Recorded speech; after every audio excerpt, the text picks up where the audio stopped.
Good morning, students. Let's start new chapter in English literature, chapter 10, Grandma's Surprise. Let's start the chapter. Sean got down from his school bus and started walking toward his house. It was Saturday, a half day at school. He didn't look forward to returning home as both his parents would be at work. Sean जो है वो अपनी school bus से उतरा है और अपने घर की तरफ जा रहा है. वो दिन सैटरडे है एंड सैटरडे को शॉन के स्कूल में हाफ डे होता है. उसे घर जाने में कोई इंटरेस्ट नहीं आ रहा है बिकॉज उसको ये पता है कि उसके दोनों पेरेंट वर्क पे होंगे. Things had been going badly for him ever since his grandmother had come to stay with them 2 months ago. No birthday party because grandma fell ill. No pets allowed because grandma was allergic to fur. No music and no lights after 9:30 because grandma needed rest. 2 months ago grandmother उनके साथ रहने वहाँ है. उसके बाद बहुत सी चीज़ें change हो गई. बर्थडे पार्टीज नहीं होने लगी बिकॉज ग्रैंडमा इल है, बीमार है वो. कोई भी पेट्स घर में अलाउड नहीं थे बिकॉज उन्हें फर से एलर्जी है. कोई भी म्यूज़िक या लाइट्स 9:30 के बाद नहीं ऑन हो सकते थे बिकॉज ग्रैंडमा को रेस्ट की नीड होती थी. His mother had even stopped preparing his favourite dishes. She cooked only what his grandmother like to eat. How unfair. Sean hardly spoke to his grandmother. Even his cousins had told him she was a grouchy woman. Sean की जो mother है उन्होंने उसकी favourite dishes बनाना भी बंद कर दिया. वो सिर्फ वही बनाते थे जो ग्रैंडमा को ईट करना होता था. How unfair. उसे ये सभी बहुत अनफेयर लग रहा था. शॉन अपनी ग्रैंड मदर से बात भी नहीं करता और उसने ये भी सुन रखा था कि जो उसके कज़न अपनी ग्रैंड मदर के लिए बोलते थे कि वो बहुत ही ग्राउची वुमेन है, like ill tempered. Sean rang the doorbell. He heard his grandmother's footstep as she walked down the passage toward the door.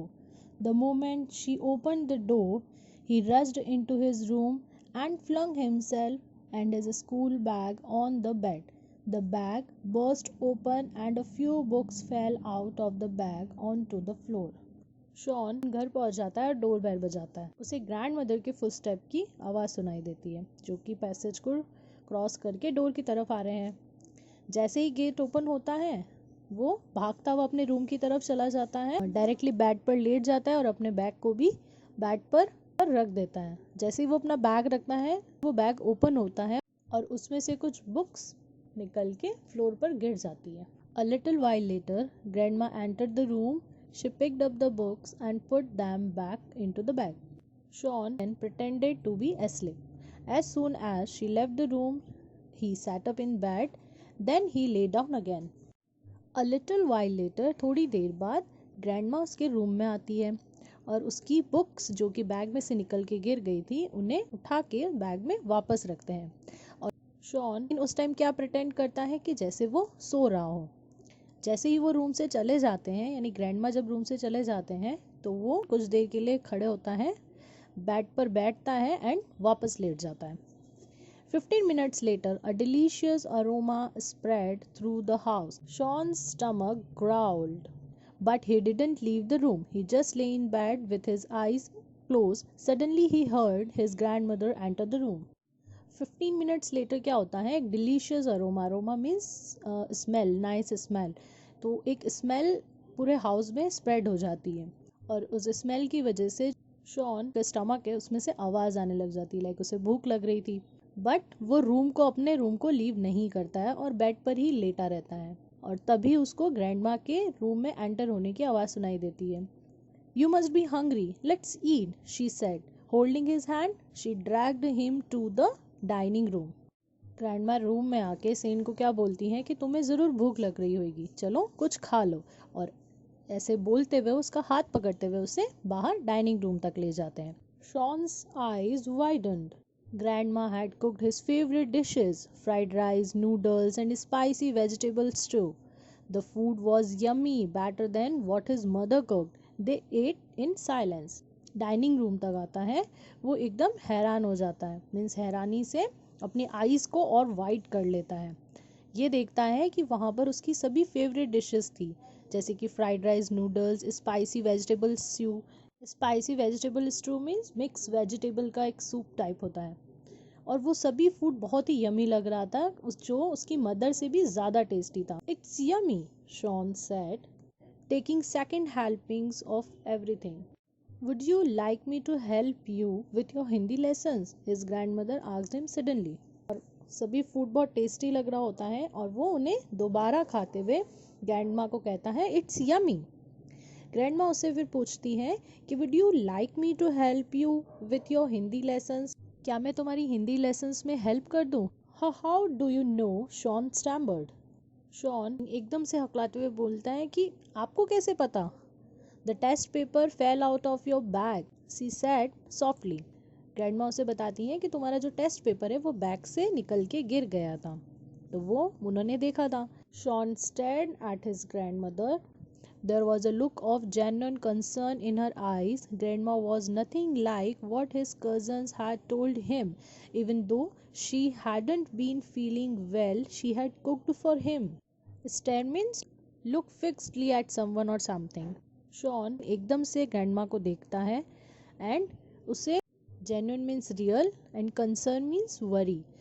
वो ये देखता है कि उनकी eyes में actually genuine concern है, और उसे वो याद आता है कि उसके कजन्स जो ग्रैंड माँ के लिए बोलते थे वैसे ही बिल्कुल भी नहीं है. इवन उनकी तबीयत भी ठीक नहीं है, फिर भी उन्होंने उसके लिए इतना यमी फूड बनाया. Dad will get angry when he sees my marks, he said, lowering his head. वो अपना सर झुकाते हुए ग्रैंड माँ से कहता है कि डैड बहुत गुस्सा होंगे मेरे ये मार्क्स देख के. Don't worry, I will talk to him. His grandmother smiled, patting his back. She said, finish your lunch and don't worry, I will take care of it.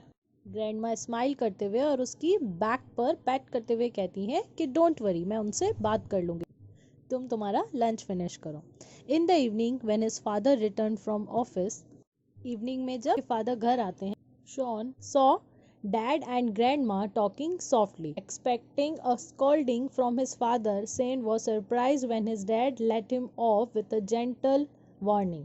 Shawn क्या देखता है कि ग्रैंडमा एंड डैड धीरे धीरे कुछ बातें कर रहे हैं, और वो अपने फादर से क्या एक्सपेक्ट कर रहा था कि उसे डांट पड़ेगी, इतने कम मार्क्स मिले थे, बट वो ये सरप्राइज हो जाता है देख के कि उसके फादर ने सिर्फ उन्हें एक जेंटल वार्निंग दी और कुछ नहीं कहा. माँ has assured me that your Hindi marks will improve.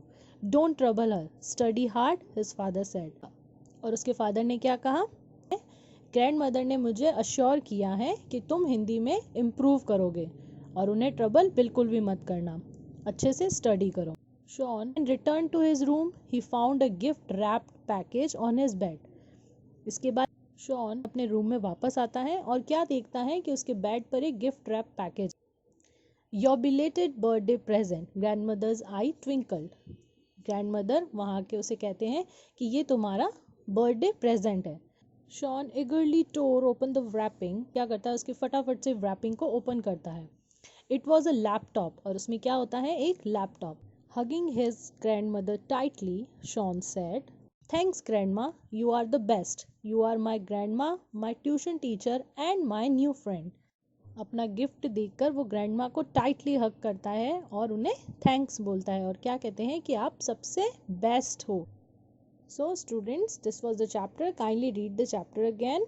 Two difficult words in their meaning in English literature notebook, and exercise A, which is on page number 108. Do this exercise in book only. Thank you.